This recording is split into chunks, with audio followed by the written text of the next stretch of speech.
یہ قانونی قدرت ہے کہ وقت کے ساتھ دکھ سکھ میں بدلتے رہتے ہیں، لیکن میرے ساتھ ایسا نہ ہوا۔ ہوش سنبھالا تو ماں کا رویہ اور ماؤں سے مختلف پایا۔ اس بات سے دل بجھا رہتا تھا، مگر کمسنی کے باعث اصل وجہ سمجھ نہ پاتی تھی۔ پڑوس میں چاچی جنت کا گھر تھا۔ جب ماں مجھے مارتی تو وہ میرے رونے کی آواز سن کر مشترکہ دیوار میں لگی کھڑکی سے ہمارے صحن میں آ جاتی اور مجھے ماں کی مار سے بچاتی، چپ کراتی اور کہتی کہ بیٹی صبر کر، دکھی مت ہو، یہ دن بھی گزر جائیں گے، تیری شادی ہوگی تو تو سکھی ہو جائے گی۔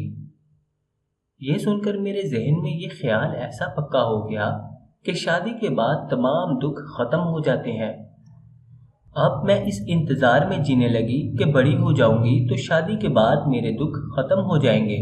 بس یہی سوچ مجھے حوصلہ دیتی رہتی اور میں صبر کے ساتھ ماں کے ستم سہتی رہتی۔ بابا جان کی کافی زمینیں تھی، خوشحالی تھی، کھیت کھلیان، ہری بھری فصل کی صورت سونا اگلتے تھے، جس کی وجہ سے میرے بھائی افسر میں غرور آ گیا تھا۔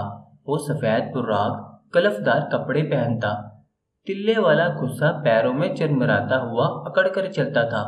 اس کا اترانا والد کی وجہ سے تھا، جن سے گاؤں کے لوگ ڈرتے تھے۔ بھیا کا ایک لفنگا سا دوست تھا جس کا نام صاحب داد تھا۔ وہ ہمارے گاؤں کی ایک لڑکی شبو سے عشق میں مصروف تھا اور اپنی ملاقاتوں کا سارا حال بھائی کو بتاتا، اس سے اس بارے میں مشورے بھی لیتا رہتا تھا۔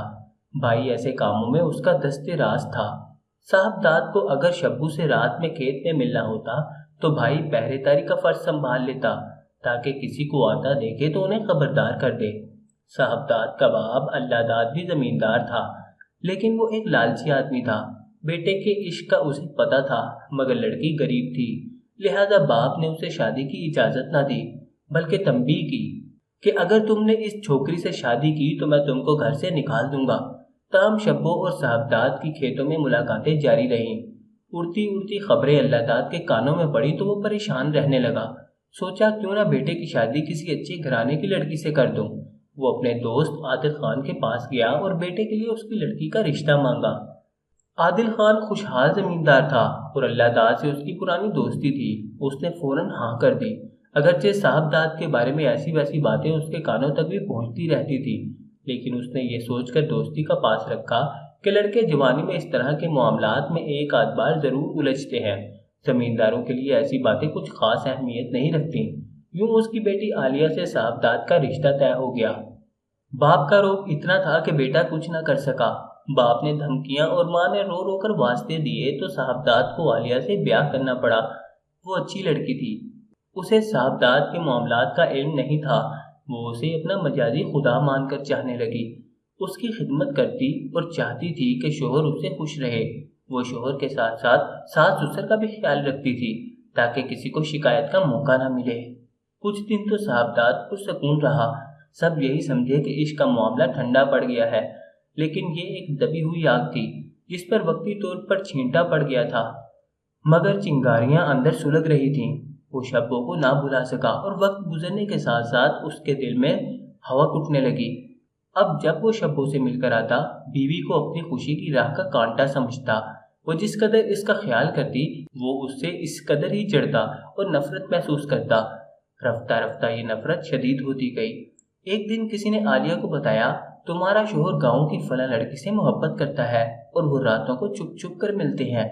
اس نے شوہر سے پاس پرس کی اور کہا کہ اگر یہ بات سچ ہوئی تو وہ نہ صرف مہکے چلی جائے گی بلکہ اپنے باپ کو آگاہ کر دے گی۔ اس طرح جھگڑا بڑھے گا۔ صاحب داد ان دھمکیوں میں آنے والا نہیں تھا، اس کے قدم نہ رکے اور وہ کارزار عشق میں آگے ہی بڑھتا گیا۔ عالیہ کسی گرے پرے خاندان سے نہ تھی، وہ بھی ایک زمیندار گھرانے کی بیٹی تھی۔ اس نے شوہر کو صاف کہہ دیا کہ اگر تم راتوں کو اسی طرح غائب رہے اور آدھی رات کے بعد دیوار پھاند کر گھر آئے تو میں تمہارے والد کو آگاہ کر دوں گی۔ صاحب داد اپنے باپ سے بہت ڈرتا تھا۔ وہ اپنے بیٹے کو کچھ نہ بھی کہتا، مگر شبو کے خاندان کی شامت آ جاتی، یا ان کا سامان لدوا کر گاؤں بدر کر دیا جاتا، یا اس گھرانے کا کوئی بڑا نقصان کرا دیتا۔ اب میاں بیوی میں جھگڑا بڑھتا ہی گیا۔ صاحب داد شبو سے ملنے سے باز نہ رہ سکا، نہ عالیہ چپ رہ سکی۔ اس کا واویلا بھی بڑھتا گیا۔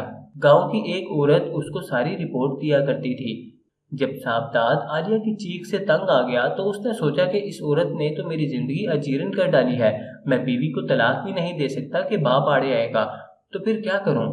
سوچ سوچ کر اس کی ہمت جواب دے گئی۔ ذہنی تناؤ نے اسے پاگل کر دیا، راتوں کی نیند اڑ گئی۔ باپ نے صاحبزاد کو خبردار کر دیا تھا کہ اگر اب بہو نے شکایت کی تو میں تمہاری خبر لوں گا، تم یاد رکھو گے۔ بالآخر اس نے مسئلے کا عجب حل سوچ لیا۔ ایک دن وہ میرے بھائی کو اپنے ساتھ لے گیا۔ انہوں نے اپنے نوکر شہیر کو بھی ساتھ ملا لیا۔ گھر والے دوسرے گاؤں کسی رشتہ دار کی فوتگی میں گئے ہوئے تھے۔ ان تینوں نے مل کر عالیہ کو کمرے میں بند کر کے ٹھکانے لگا دیا۔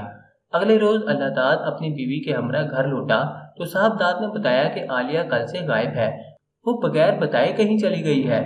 کیا اس کے میکے سے پتہ کیا ہے؟ ہاں، مگر وہاں نہیں گئی، شاید کسی کے ساتھ بھاگ گئی ہے۔ باپ نے سمجھ لیا کہ وہ جھوٹ بول رہا ہے۔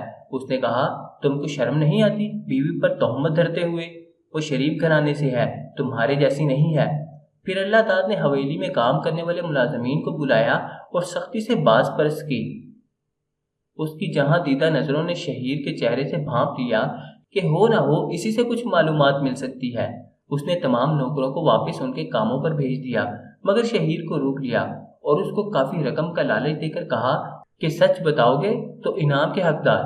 غلام شبیر نے سوچا کہ زمیندار جو کہتا ہے کر کے رہتا ہے، کیوں نہ رقم کھری کر لو، پیسہ بھی مل جائے گا اور اپنی بے گناہی بھی ثابت کر پاؤں گا، اس سے پہلے کہ بات کھلے اور میری گردن چھری تلے آئے۔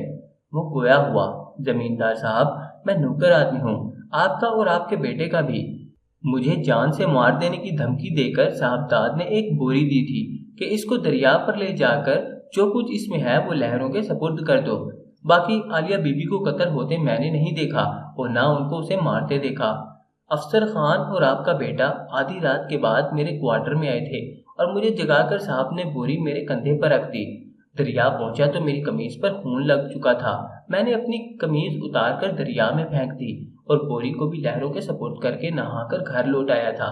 جان کے خوف سے کسی کو نہیں بتایا، لیکن آپ نے میری حفاظت کا ذمہ لیا ہے تو بتا رہا ہوں، مجھ کو اس عمل میں شامل نہ سمجھیے، میں تو نوکر ہوں، آپ اور آپ کے گھر والے بھی میرے مالک ہیں، صاحبزاد بھی میرے مالک ہیں، میں مجبور اور کیا کر سکتا تھا، نہ مانتا تو وہ جو میرا حشر کرتے آپ جانتے ہی ہیں۔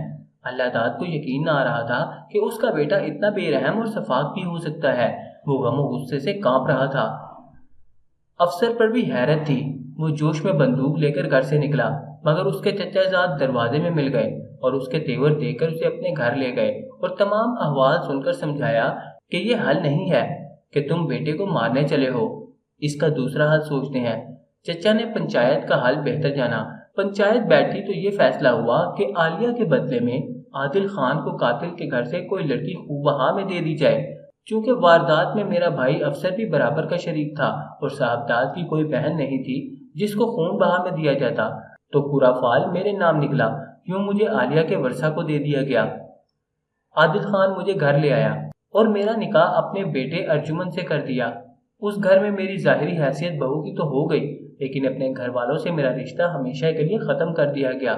تاہم میں ایک خوشحال زمیندار کی بیٹی تھی، لہٰذا مجھے باندی بنا کر رکھنا یا فروخت کرنا عادل خان کے لیے بھی اس کی حیثیت سے کمتر معاملہ تھا۔ یوں مجھے بہو کا منصب دے تو دیا گیا تھا، لیکن میری حیثیت باندی کی ہی تھی، کیونکہ خون بہا میں آئی لڑکی ہمہ وقت مقتولہ کی یاد دلاتی تھی۔ صاحبزاد کو اس کے باپ نے روپیہ پانی کی طرح بہا کر قانون کے شکنجے میں جکڑنے سے بچا لیا۔